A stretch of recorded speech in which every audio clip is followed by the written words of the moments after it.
In the quiet town of Columbia, Illinois, the Coleman family appeared to be the embodiment of perfection. Chris Coleman, a former Marine turned head of security for the internationally known televangelist Joyce Meyer, had a good job, a beautiful wife, Sheri, and two bright young boys, Garett and Gavin. From the outside, their life was almost too perfect. Christian values, a nice home, and smiling family portraits framed on the walls. But what was hidden behind those walls would eventually shatter not only their family but the trust of an entire community. In May 2009, the perfect image imploded with a horror no one could have foreseen. Or maybe some had. Chris and Sheri had met years earlier under circumstances that already carried hints of tension between faith, duty, and desire. Chris was still in the Marines when he met Sheri, who at the time was working as a dog trainer. Their relationship blossomed quickly, and they married not long after. Friends and family recalled Chris being deeply committed to his career and his newfound spiritual discipline, encouraged by his role within the church network associated with Joyce Meyer Ministries. But even early on, there were cracks in the foundation of their marriage. Sheri, a vivacious and outgoing woman, loved people, art, music, and life. Chris was rigid, structured, and increasingly controlling. Still, the couple tried to present themselves as spiritually aligned and devoted, especially once Chris left the military and joined Joyce Meyer's ministry, working as her personal bodyguard and head of security. By the mid-2000s, the Colemans had settled into a spacious home on a quiet cul-de-sac in Columbia, Illinois, a town small enough that neighbors knew each other by name and kids played in front yards without fear. To outsiders, their lives seemed ideal. Church on Sundays, soccer games for the boys, and Chris traveling regularly with the ministry, often staying in luxury hotels as he accompanied Meyer across the globe. But while Sheri raised the boys and maintained the home, Chris's frequent travel began to sow seeds of emotional distance. Sheri confided in friends that her marriage felt cold and disconnected. Chris, for his part, had begun cultivating a secret life. Unbeknownst to Sheri, Chris had started a relationship with Tara Lintz, a woman from his hometown of Chester, Illinois. Tara was an old friend of Sheri's and had reconnected with Chris via social media.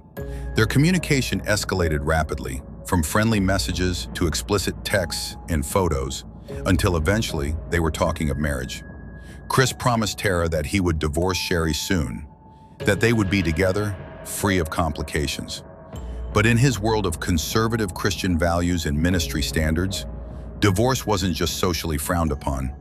It could mean losing his job, his reputation, everything he had built.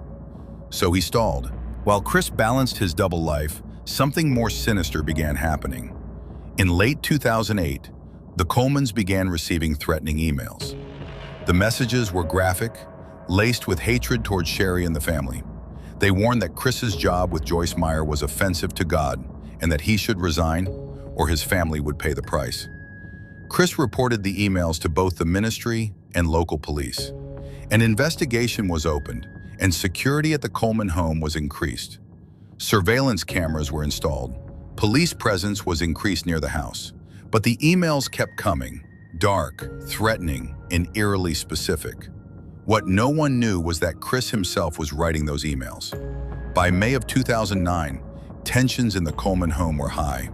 Sheri had noticed Chris's emotional detachment, and though she wasn't aware of Tara's full involvement, she knew something was off. She even suspected infidelity. Friends said Sheri had begun asking questions and talking about confronting Chris directly. On May 4th, Chris left home early, supposedly for the gym and then for work at Joyce Meyer Ministries. But something didn't sit right with him, or maybe he was growing nervous about the lies closing in around him. At around 6:43 a.m. on May 5th, Chris made a call to his neighbor, a police officer named Justin Barlow. Chris said he couldn't reach his wife by phone or text and asked if Barlow could check on the family. It was an odd request so early in the morning, but Barlow, concerned, agreed to help. When Barlow entered the Coleman house through an unlocked window, he found a chilling scene. The walls of the house were defaced with red spray paint. Messages like "You have paid" and "I told you this would happen" were scrawled across walls. Upstairs, the bodies of Sheri, Garett, and Gavin were discovered in their beds, each strangled with brutal force. There were no signs of a struggle, no broken locks, no forced entry, just silence and death. Investigators arrived quickly, shocked by the brutality. The graffiti on the walls seemed theatrical, almost staged, as if someone had tried to create a crime scene that told its own story. But the more detectives examined the scene, the more it looked like a lie. Chris was brought in for questioning. He cried at first, appeared stunned, even confused. But as the investigation unfolded, inconsistencies began piling up. His alibi, the early gym visit, had no verification. Security footage from the area showed no sign of him at the gym that morning, and his timeline didn't add up. Even more damning was the trail of digital evidence. Investigators traced the threatening emails back to a laptop that had been in Chris's possession. The same IP address, the same phrasing. They found that Chris had been emailing himself threats for months, creating the illusion of an outside danger in preparation for the murder of his own family. But why? Why not just divorce? Why not walk away? For Chris, the risk of losing his job, his religious image, and the financial stability that came with his position was too great. To him, murder wasn't the unthinkable, it was the clean solution. The idea of giving Sheri custody of the kids, paying child support, losing Tara's interest if he seemed weak. All of it pushed him to a horrifying conclusion. Kill them all, make it look like an external threat, and rebuild a new life with Tara. But the arrogance in that plan would be his undoing. Police found messages between Chris and Tara where they were discussing baby names, vacation plans, wedding destinations. Chris had even told Tara that Sheri wouldn't be a problem much longer. In one message, he wrote that their relationship was worth fighting for. In another, he hinted that by May, they would be free to be together. Tara, perhaps naively, didn't question these statements. Maybe she thought he meant divorce. Maybe she didn't want to know more. But once the murders happened and the messages were found, the implications were devastating. The trial of Chris Coleman began in April 2011. The courtroom was packed daily with journalists, locals, and family members, each hoping to understand how a man could murder his entire family in cold blood, then play the grieving husband and father on television. The prosecution laid out the timeline with devastating precision. They presented computer records, phone logs, emails, surveillance footage, and testimony from Tara and others to show premeditation. One of the most chilling pieces of evidence was the discovery that Chris had Googled how to strangle someone silently and how long it took for someone to die from strangulation. The defense attempted to suggest that an unknown intruder had committed the crime, pointing again to the threats and graffiti, but it fell flat. The jury didn't buy it, and after a few days of deliberation, Chris Coleman was found guilty on all 3 counts of first-degree murder. He was sentenced to 3 consecutive life sentences without the possibility of parole. Chris Coleman's conviction brought a kind of hollow justice. The community of Columbia, Illinois, once wrapped in faith, family values, and trust, was left paralyzed by the realization that evil had lived so comfortably among them, hidden behind church pews and holiday smiles. The courtroom, though it provided a verdict, could not erase the images of Garett and Gavin, 2 young boys full of life and innocence, who had no idea the very man meant to protect them would become the architect of their last breath. Sheri's family sat in court every day, her mother pale with grief, her father staring blankly ahead as testimony after testimony revealed a truth more twisted than anything they had imagined. The prosecution's evidence was cold and mechanical, but Sheri's art, her journals, and her voice in the form of emails and text messages painted the real tragedy. This wasn't just a crime of murder, it was a betrayal of trust so deep that its echoes were felt in every crevice of the town for years to come. Chris had planned it all. He'd written out the threatening emails using a fake account, carefully wording them to create a believable religious motive for someone else's hatred. He'd sent them to himself, to Joyce Meyer Ministries, and even forwarded them to police, playing the role of the concerned father. His performance was so rehearsed, so deliberate, that even seasoned investigators admitted he nearly fooled them in the beginning. But technology leaves trails that lies can't cover. Forensic analysis of his laptop, metadata from the emails, and login timestamps all exposed him. The most damning moment, perhaps, was when experts showed that the emails he claimed to receive were actually created and sent from a computer registered in his own home, using a Wi-Fi network only he had access to. Each layer of deception was peeled back until only the raw, monstrous motive remained. Chris Coleman killed his wife and children not out of rage or impulse or mental illness, but out of calculated, selfish ambition. And yet, even in the face of all this, Chris never admitted guilt. He stood silent during sentencing, offering no apology, no explanation, no acknowledgement of what he had done. This cold detachment added another scar to an already bleeding wound.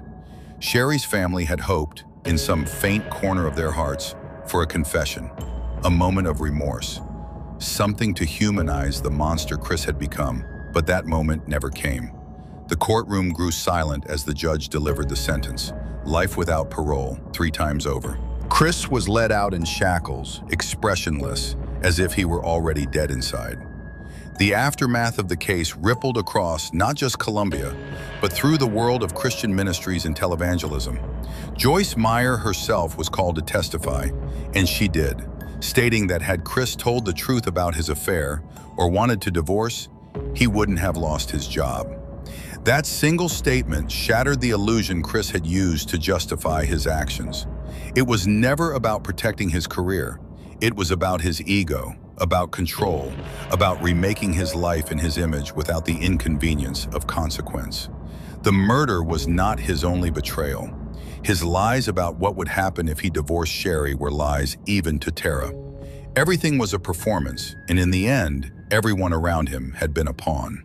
For the town of Columbia, healing came slowly, if at all.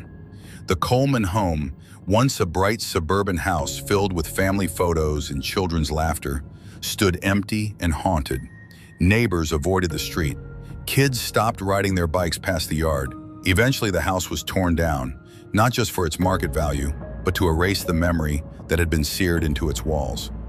A garden stands in its place now, planted by neighbors who never wanted to forget the victims, but who needed to reclaim something from the horror that unfolded there.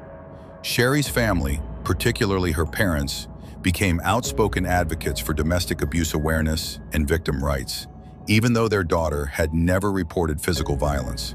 For them, the abuse had been quiet, hidden behind forced smiles and polite distance. Sheri's own paintings, discovered in her studio after her death, reflected a growing sadness and emotional isolation. In one canvas, she painted a woman alone in a red room, eyes closed, surrounded by invisible hands pulling at her. It was haunting. Many believed it was her way of expressing a suffocating truth she couldn't put into words. Chris had built a prison of control around her long before he ever touched her throat. The media frenzy that followed the trial kept the story alive for years. True crime documentaries, news specials, and podcasts revisited the case, often focusing on the duplicity of a man who could speak about God while plotting murder. He was a walking contradiction, a man who guarded a minister while guarding a secret so evil it defied belief. Commentators questioned how someone so outwardly moral could be so inwardly corrupt. But the answer, perhaps, lies in something simpler: image. Chris Coleman had spent his entire adult life sculpting an image of strength, faith, and success. And when that image began to crack, when he feared exposure, imperfection, or loss, he decided to erase the witnesses rather than face the truth. Into the other state, among the many questions that still linger about the case, one that continues to haunt those close to it is, did anyone know? Did anyone suspect? Sheri's friends had noticed changes in her demeanor, a sadness she couldn't explain. One friend recalled a phone call weeks before her death in which Sheri said, "I feel like something's going to happen." She didn't elaborate, but the fear in her voice stayed with that friend forever. Another time she mentioned that Chris was becoming more distant, more impatient. She wondered aloud if he had someone else. But no one imagined he was capable of murder. No one believed he would go that far. That disbelief, that failure to imagine darkness in someone who wore the mask of light, is part of what made the betrayal so cruel. And Tara, the woman Chris had wanted to build a new life with, she vanished from public view after the trial. During her testimony, she appeared shocked and genuinely horrified by the revelations. Many believe she had no idea Chris was planning to kill anyone. She thought she was caught in a love story, not a murder plot. She had believed him when he said things would be taken care of. After the trial, she changed her number, deleted her social media, and never gave interviews again. She became a ghost, yet another casualty of Chris's lies. Over time, the Chris Coleman case became a reference point in law enforcement training, in domestic abuse prevention circles, and even in theological discussions about sin, secrecy, and the abuse of spiritual authority. He wasn't the first man to wear a mask of holiness while hiding depravity, but his case became one of the most dissected examples of how image can become more important than integrity. How control, ego, and fear of exposure can lead someone to destroy everything they once claimed to love. In the end, the real story of the Chris Coleman murders is not about a man escaping justice. It's about what justice means when the lives are already lost. It's about the ache of unanswered questions, the soundless screams behind smiling photographs, and the grief of a community forced to accept that evil does not always look like evil. Sometimes it looks like a prayerful husband, a proud father, a decorated veteran, a man who walks calmly into a courtroom with a Bible in his hand, even after murdering his entire family in cold blood. In the months that followed Chris Coleman's sentencing, his name all but vanished from the public conversation. He sat behind bars serving his 3 life sentences in a maximum security prison in Illinois, as the outside world slowly returned to its daily rhythm. But for those who had known the Colemans, family members, neighbors, teachers, co-workers, normalcy was a distant dream. Their lives had been punctured by something so vile, so alien to their understanding of right and wrong, that even sunlight on a quiet street no longer felt entirely safe. The sense of betrayal was so deeply layered that people struggled to identify what hurt more, the crime itself or the fact that none of them had seen it coming. No alarms rang, no one had intervened. The perfect father was a murderer, and the signs had all been hidden in plain sight. Sheri's parents, Ron and Angela Weiss, became unwilling activists, pushed forward by grief and the need to ensure that their daughter's death and the deaths of Garett and Gavin would not simply fade into memory. They attended victim advocacy meetings, gave talks about invisible abuse, and helped form a local chapter of a support group for families affected by domestic homicide. Angela, once known for her warm smile and garden full of sunflowers, now wore an expression hardened by sorrow. Her voice, when she spoke about Sheri, trembled but never cracked. She said her daughter was vibrant, creative, forgiving to a fault, and too loyal for her own safety. That was the tragedy. Sheri had believed in the vows she made. She believed she had to stay. She had tried to fix the unfixable, while Chris had quietly made her a target. There was an uncomfortable silence from Joyce Meyer Ministries after the sentencing. Though the organization had cooperated fully with the investigation and had even testified against Chris, some critics questioned how a man capable of such evil had managed to climb so far within such a tightly knit Christian empire. Was no one watching? Had anyone raised concerns? The ministry issued a statement offering condolences to Sheri's family, reiterating that Chris's employment had nothing to do with the crime and that the organization had protocols in place to vet employees. But it didn't ease the unease. The idea that someone so dangerously manipulative could have sat just feet away from Joyce Meyer herself, guarding her as a protector of righteousness, was enough to shake the faith of even the most devout followers. The psychological profile of Chris Coleman became the subject of deep analysis. Criminologists, forensic psychologists, and journalists tried to dissect what drove him, not just to murder, but to stage it in such a calculated, theatrical way. They noted his narcissistic tendencies, his obsession with appearances, his need for control, his capacity to compartmentalize. He had convinced himself that he deserved a new life, that he shouldn't have to deal with the messy consequences of divorce, custody battles, financial stress, or public embarrassment. And so he removed the obstacles. He used the language of threats to distance himself from the coming act of violence, planting emails that painted an anonymous enemy. He created a false villain so he could remain the hero. But when the paint dried on the walls of his blood-stained home, the lie collapsed. Some believed Chris had never truly loved Sheri. Others thought he did, once, in some shallow, conditional way. But by the time of the murders, it was clear he had begun to see her not as a person, but as a problem. The boys, just 11 and 9 years old, were collateral damage in his eyes, reminders of the life he was trying to discard. He had written their deaths into his future as casually as someone updating a calendar. That level of coldness became the core of why the case remained so disturbing. This wasn't a crime of passion. It was a strategic elimination. It was an execution disguised as a tragedy, planned by a man who smiled in family photos while plotting his wife's murder in the same home. The destruction of the Coleman home itself became a symbolic moment for the community. After Chris's conviction, the property sat vacant for months. No one wanted to buy it. It became a landmark for the wrong reasons. Passers-by slowed down when driving past. Teenagers dared each other to walk up the front steps. The windows stayed boarded, the yard overgrown. Eventually, a local organization worked with the city to have it demolished. And when the final wall came down, under the weight of a bulldozer, many who watched from a distance felt a release. Not justice, but something close. The ground where it once stood was repurposed, with neighbors planting a memorial garden. A plaque bearing the names Sheri, Garett, and Gavin was quietly placed at the edge. No speeches, no ribbon cutting, just a quiet reclaiming of space that once held unthinkable horror. Chris, inside prison, remained mostly silent. He didn't give interviews. He didn't write letters to Sheri's family. He didn't appeal his conviction in any meaningful way. It was as if he had resigned himself to his fate, or perhaps believed he was still the victim of a system that had failed him. But others behind bars reportedly found him difficult to be around. He kept to himself, avoided eye contact, refused chapel invitations. Some inmates referred to him as the preacher, not out of respect, but as a cruel nickname for a man who had used religion to mask murder. Even in prison, the mask followed him.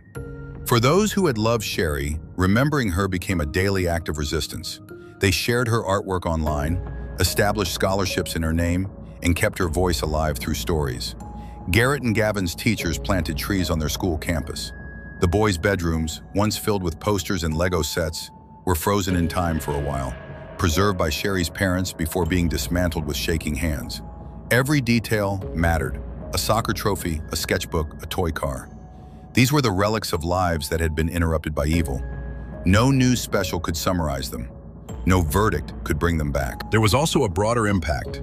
The Coleman case became a cautionary tale in police departments and faith communities across the country.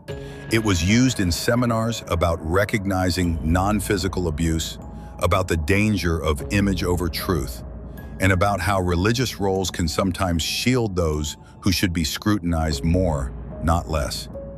Churches began having hard conversations about accountability. Law enforcement agencies re-examined how seriously they took nonviolent threats when families reported something didn't feel right. And survivors of domestic control, especially those whose partners showed no outward signs of violence, began telling their stories with new urgency. Years later, Chris remains a name few people say aloud anymore. He exists as a shadow in a story about betrayal and loss. His presence at Joyce Meyer conferences is erased. His name is whispered, if at all, in the margins of true crime forums and interviews with experts. But his actions left behind scars that time has not healed. Not just on the people who knew Sheri and the boys, but on the larger idea that faith alone can protect you from danger. It was faith that Sheri clung to. It was faith that Chris used as armor. And it was that same faith that, in the end, couldn't stop what he had already decided would happen. Among the most painful truths of the case is how close Sheri may have come to escaping. Friends later revealed she had begun looking into apartments. She had reached out to a divorce attorney in the weeks leading up to her death. She'd even started journaling again, writing about the emotional walls between her and Chris, how she felt watched, monitored, silenced. She was beginning to find her voice. She wanted to live freely, to raise her boys in a home filled with laughter and light again. But Chris, sensing the control slipping from his hands, accelerated his plan. And so her future was stolen, just days or weeks before she might have broken free. One of her last social media posts was a quote about truth. "The truth will set you free, even if it breaks you first." For many, those words are the heartbeat of her story. Sheri wanted to live honestly, even in the face of a man who thrived on illusion. And though she never got the chance to escape, her story has helped others recognize the red flags she couldn't outrun.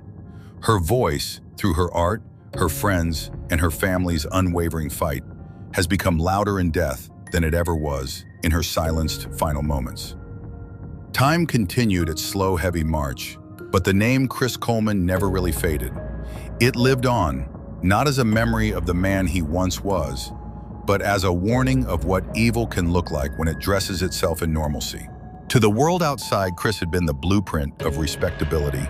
A devout man, a devoted father, a provider, a disciplined former Marine. But inside him had grown a sickness not of the body, but of the soul. A cold and calculated selfishness so complete that he viewed his wife and children not as people, but as problems. What made his crime so terrifying wasn't the violence itself, but the planning, the patience, the lies that preceded the act. He didn't kill out of rage, he killed with strategy.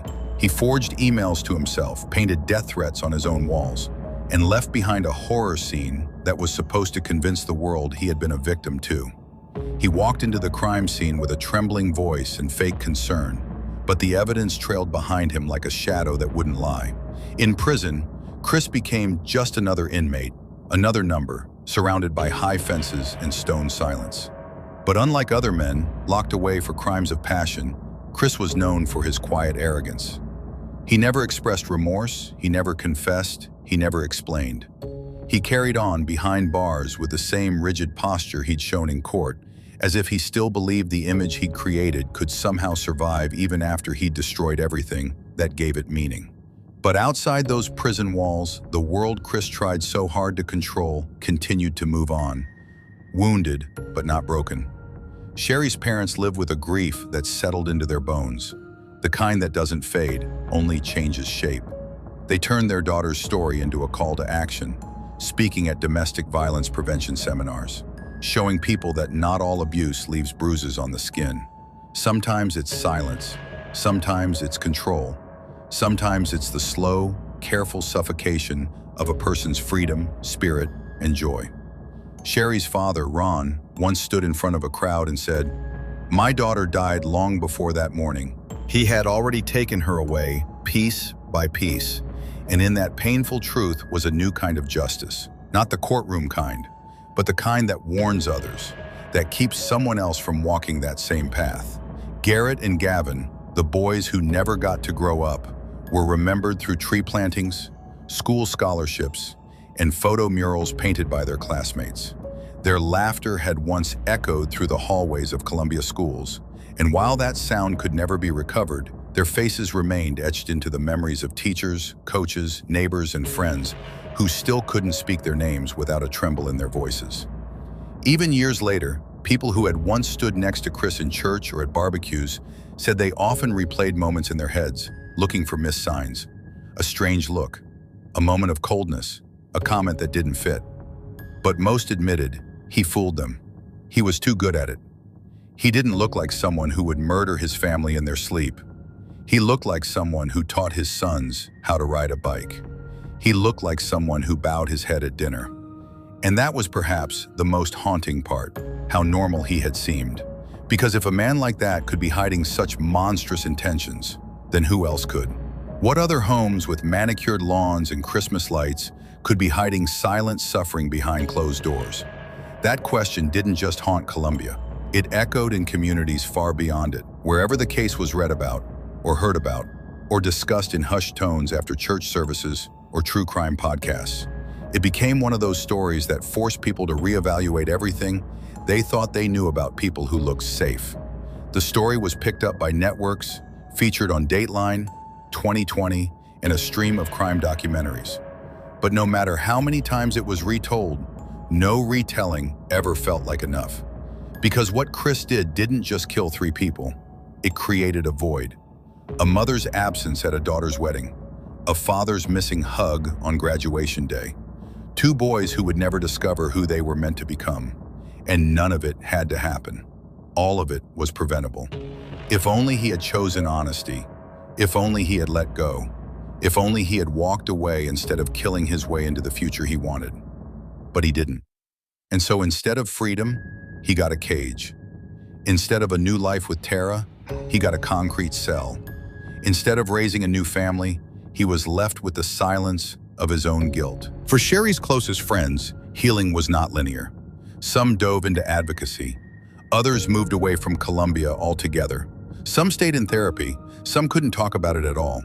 The trauma, they said, wasn't just from losing Sheri. It was from the betrayal of knowing the man they had trusted, the man they had prayed with, laughed with, dined with, was a liar wearing a mask. That betrayal was like poison. It made them question everyone. It made them doubt their own instincts. But through all of it, they kept Sheri alive, in memory, in stories, in the art she left behind. Her paintings, which once sat in dusty corners of her home studio, were now framed and placed in galleries and classrooms, not for their technical mastery, but for their emotion, their color, their story.